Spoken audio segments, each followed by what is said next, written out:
Le temps est venu.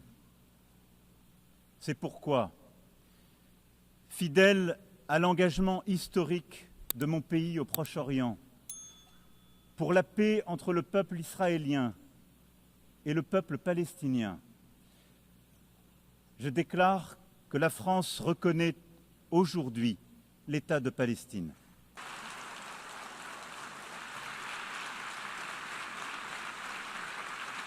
Depuis juillet dernier, l'accélération des événements est terrible.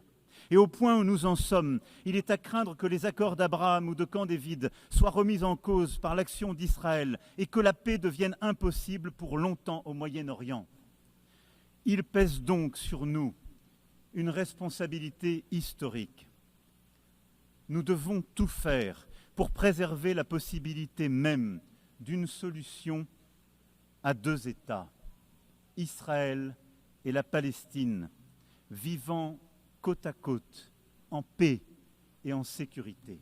Et la reconnaissance des droits légitimes du peuple palestinien n'enlève rien aux droits du peuple israélien, que la France a soutenu dès le premier jour et au respect desquels elle n'est pas moins attachée, précisément car nous sommes convaincus que cette reconnaissance est la solution qui seule permettra la paix pour Israël.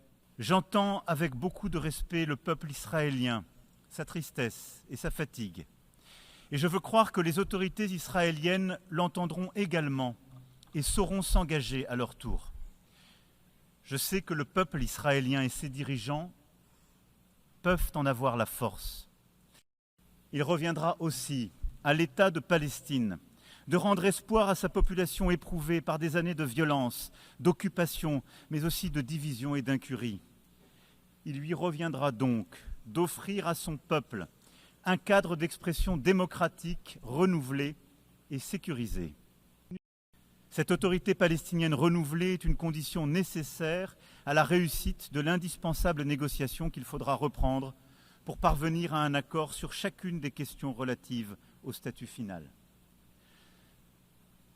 C'est dans ce cadre aussi que je pourrais décider d'établir une ambassade auprès de l'État de Palestine dès lors que tous les otages détenus à Gaza auront été libérés et qu'un cessez-le-feu aura été établi.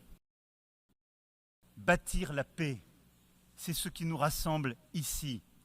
Et telle est l'espérance qui peut se construire, alors que pour certains commence une année nouvelle. C'est un choix à faire, et c'est notre devoir. La paix est beaucoup plus exigeante, beaucoup plus difficile que toutes les guerres. Mais le temps est venu.